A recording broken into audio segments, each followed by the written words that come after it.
How to write a solo show. I love when we start a class where people have some hardcore questions. It's it's it's the most amazing thing ever. Okay? People write solo shows because they have something to say. You're the person at the party that ends up around the table talking and everybody is wrapped in your story. You're the person that journals constantly. You're the person that sees a movie and then leaves the movie, takes out your journal, and is like, I have an idea for a screenplay. You're the person that has family members that can tell a story so well that when you go to their house, nobody even bothers to turn on the TV because you come from a generation or several generations of natural storytellers. You're the person who goes to church and you're involved in the dance ministry and you teach Bible school and you're proselytizing because you're a storyteller, right? And solo shows take lots of different forms. And throughout this weekend, I'm going to show you a few forms so that we can talk about structurally what the differences are and how you market them. So the first format that everybody knows, and I get this question all the time, is stand-up. The best stand-up comedians are storytellers. Sunset Strip with Richard Pryor. Whoopi Goldberg's on Broadway with the little girl the little black girl wants to have blonde hair. John Leguizamo. Both of his shows are great story. It's not just standing there telling jokes. It's story. There's a story. And it makes it a story because there's a person who's the star of the story. They have a problem that they need to solve. Whether it be get your child into college because they live in the hood and you don't want them to become a drug dealer, whether it's you're trying to sign up for the poetry slam. Sarah Jones's shows is about this. You're trying to sign up for the poetry slam, and because you're handicapped, they don't have access for you to get into the theater, right? Bridge and Tunnel is a story like that. It's a moment and a slice of life.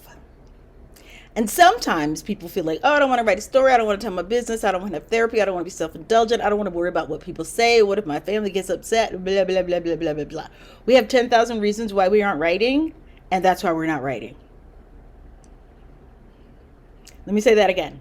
We have 10,000 reasons why we're not writing, and that's why we're not writing. You pick up the pen, you put it to the paper, you write. That's it. What comes up is what comes up. If you just got off the phone with your friend for 20 minutes, guess what?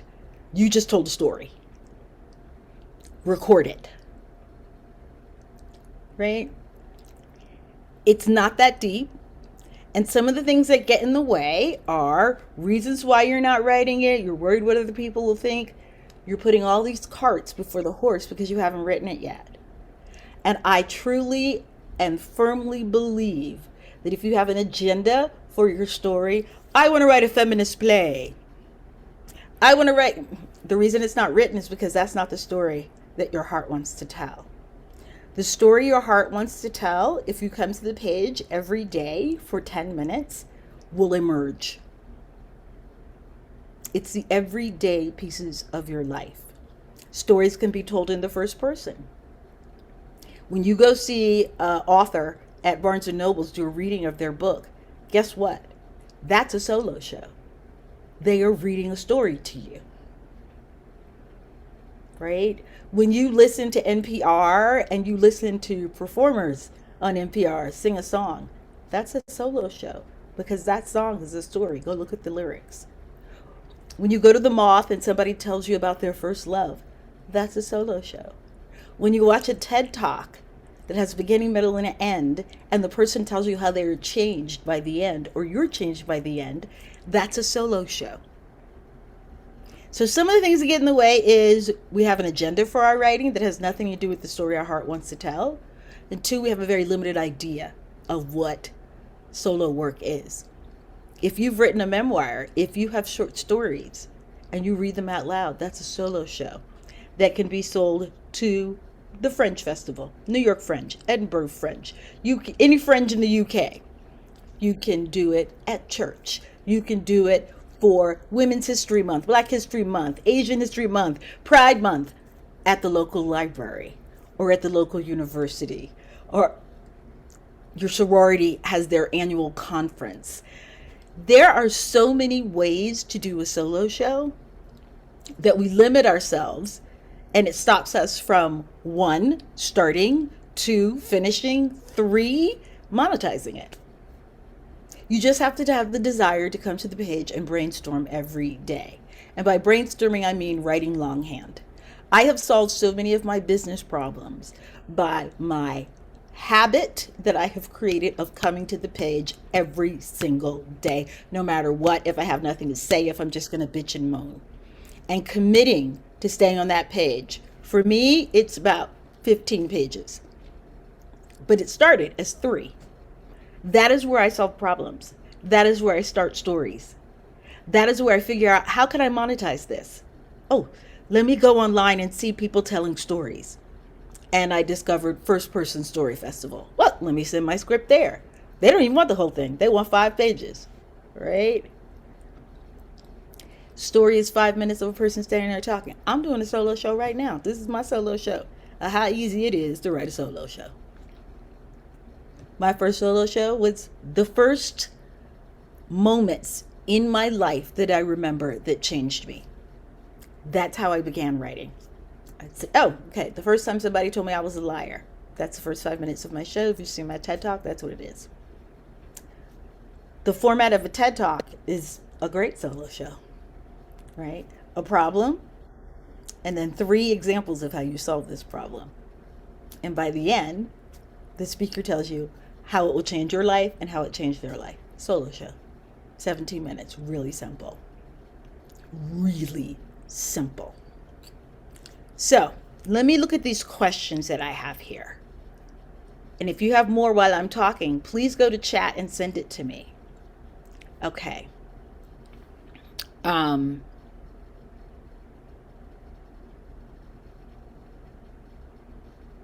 Okay. So I had a great question from Cian, which was, I have a solo show. I don't know if it's still relevant. I don't know what I should do with it. There's a couple of things you could do. And this also goes to Earl's question of memorization. You need to read the show out loud. If you read your show out loud every day, if you have time, 2 or 3 times a day, the entire show, it will be memorized. Every day. Every single day. 2, read the show out loud. Invite your friends over to watch. Do it on Zoom. Schedule a reading on Zoom. Read it out loud. Don't record it. Read it out loud. For you to feel it and to have someone to talk to.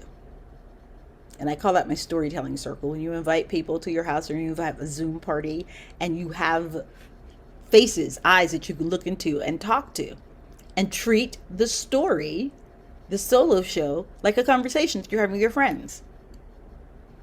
Okay? You have Facebook Live? Go on Facebook Live. Read sections of it. Go on Instagram Live. Read sections of it. Go on YouTube. Read 5 minutes of it. Or read the whole thing and then make it unlisted and only give the link to people you love.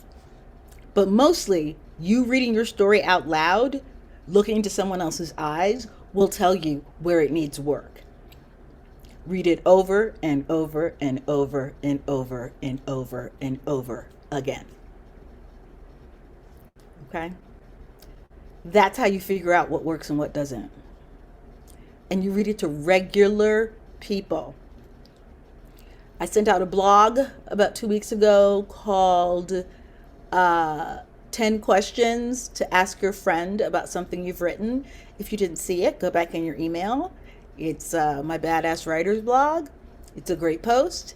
You can use those 10 questions after the reading so that you guide what you want to hear from people. Okay?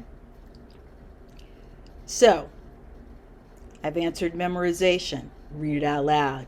every day. Read it out loud every day. This is particularly important for solo shows because it is a first person kind of art form where you're standing there talking to people. Usually I would say write it down by hand, but actually the repetition of reading it out loud, like you're talking to someone, like activating the text, I find is the most powerful way to memorize it. So before my show premiered off Broadway, I had read that show. I'd done readings of it everywhere I could find somebody that would listen. Poetry readings, bars, clubs, writers' residencies. I also hired an actor to read it for me, which is a really strong strategy, CN, for an existing show. If you want to make changes, find an actor who is a solo performer.